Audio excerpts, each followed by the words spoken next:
8 श्लोक 7 भागवत गीता। तस्मात् सर्वेषु कालेषु माम् अनुस्मर युद्धय च मय्यार्पितमनो बुद्धिर्माम् एवैष्य संशयम्। अनुवाद: इसलिए तू सब समय में निरंतर मेरा स्मरण कर और युद्ध भी कर। इस प्रकार मेरे में अर्पित किए हुए मन बुद्धि से युक्त हुआ तू निसंदेह मेरे को ही प्राप्त होगा। व्याख्या: योगेश्वर श्री कृष्ण अर्जुन से कह रहे थे कि तू सब समय में निरंतर मेरा स्मरण कर और युद्ध भी कर, तो यह स्मरण युद्ध में बाधा नहीं बनेगा। यदि तू सोच रहा है कि परमात्मा को स्मरण करना हो तो जंगल में भागना पड़ेगा, तो तू गलत सोच रहा है। हे अर्जुन, तो तू युद्ध भी कर और स्मरण भी कर। किंतु मनुष्य का मन तो चंचल होता है। यदि वो युद्ध करते समय भी परमात्मा को स्मरण करेगा तो परमात्मा में उलझने के कारण युद्ध छूट जाएगा, और यदि अर्जुन युद्ध में उलझा तो परमात्मा का स्मरण छूट जाएगा। तो योगेश्वर श्री कृष्ण जिस स्मरण की बात कर रहे थे वह कैसे किया जाता है? अधिकतर लोग स्मरण को परमात्मा के नाम को दोहराने से जुड़ा मानते हैं, किंतु सच्चे स्मरण में नाम की जरूरत नहीं होती है। यदि परमात्मा को बिना नाम स्मरण नहीं रखा जा सकता है तो नाम के साथ भी भूला जा सकता है, और मनुष्यों के साथ ज्यादातर यही होता है। वे रट्टू तोते की तरह परमात्मा का नाम तो दोहराते रहते हैं किंतु स्मरण भूल जाते हैं। परंतु योगेश्वर श्री कृष्ण जिस स्मरण की बात कर रहे थे वह कुछ और है। उनके स्मरण का अर्थ है कि मनुष्य केवल परमात्मा को अपने भीतर ही स्मरण ना करे, बल्कि सृष्टि के हर कण में उसे परमात्मा ही दिखाई दे। यहाँ तक कि अपने समक्ष खड़े शत्रु में भी उसे परमात्मा ही दिखाई दे।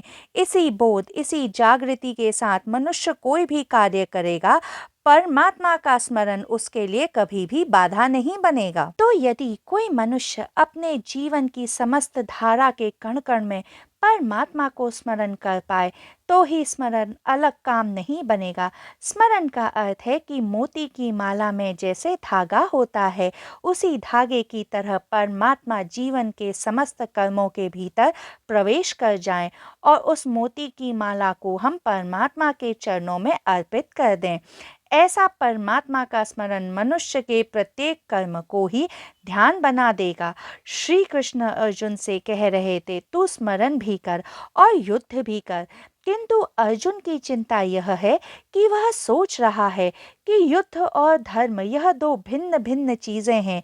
यदि मैंने युद्ध किया तो मैं अधर्मी हो जाऊंगा, क्योंकि मैं अधर्म के पथ पर अग्रसर हो जाऊंगा, और यदि मुझे धार्मिक होना है तो मुझे युद्ध छोड़ भाग जाना होगा। जो अर्जुन की चिंता है वह हर मनुष्य की चिंता है कि यदि वह आध्यात्म के मार्ग पर चलता है तो उसे घर बार संसार छोड़ना होगा, और यदि वह घर बार संसार में रम जाएगा तो आध्यात्म के मार्ग पर चल नहीं पाएगा। किंतु श्री कृष्ण तो कह रहे थे कि यदि युद्ध और परमात्मा के स्मरण में कोई विरोधाभास नहीं है तो गृहस्थ और आध्यात्म के जीवन में कैसा विरोधाभास हो सकता है? इस श्लोक में योगेश्वर श्री कृष्ण अर्जुन से कह रहे थे जो युद्ध करते हुए परमात्मा का स्मरण कर सकता है उसका युद्ध युद्ध नहीं रह जाता है। यदि स्मरण की कला ज्ञात हो तो कसाई भी मंदिर के पुजारी से बहुत पहले प्रभु के मंदिर में प्रवेश कर जाता है, और यदि परमात्मा के स्मरण की कला ज्ञात ना हो तो पुजारी चाहे जीवन भर मंदिर के गर्भगृह में बैठा रहे, उसे कुछ परिणाम प्राप्त नहीं होता है। तो इस श्लोक में श्री कृष्ण अर्जुन से कह रहे थे कि युद्ध करते हुए यदि तू परमात्मा का स्मरण कर सकेगा तो ही तू परमात्मा में प्रवेश कर पाएगा, किंतु यदि तू युद्ध छोड़ भाग गया और स्मरण की कला न जान पाया तो जिसे तू धर्म सोच रहा है वही सबसे बड़ा अधर्म कहलाएगा। श्री कृष्ण अर्जुन से कह रहे थे तू मन बुद्धि से युक्त हो, परमात्मा का स्मरण कर तो तू निश्चित ही परमात्मा को प्राप्त होगा। परंतु मनुष्य के लिए निरंतर ऐसा होता है कि मन कुछ और कहता है और बुद्धि कुछ और कहती है। तो मनुष्य के मन और बुद्धि के बीच तो निरंतर द्वंद्व ही चलता रहता है। मन कहता है परमात्मा की भक्ति में डूब जाओ, और बुद्धि कहती है ऐसा करोगे तो पागल हो जाओगे। मन और बुद्धि के इस द्वंद्व से घिरा मनुष्य यदि परमात्मा को स्मरण भी करेगा तो वह स्मरण कभी पूरा नहीं होगा। बुद्धि का जो चरम विकास है वह विज्ञान में हुआ है। बुद्धि मनुष्य के मन की वह ऊपरी सतह है जिसे हम जगत के साथ संबंध स्थापित करते हैं। मन का जो चरम विकास है वह धर्म में हुआ है।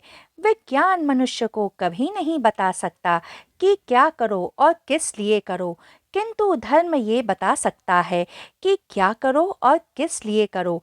विज्ञान केवल ये बता सकता है कैसे करो। इसलिए मनुष्य को मन से पूछना चाहिए लक्ष्य क्या है, और बुद्धि से पूछना चाहिए इसे साधा कैसे जाए।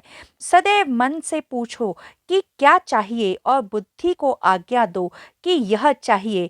इसे पाने के लिए क्या करना होगा वह मार्ग खोजो।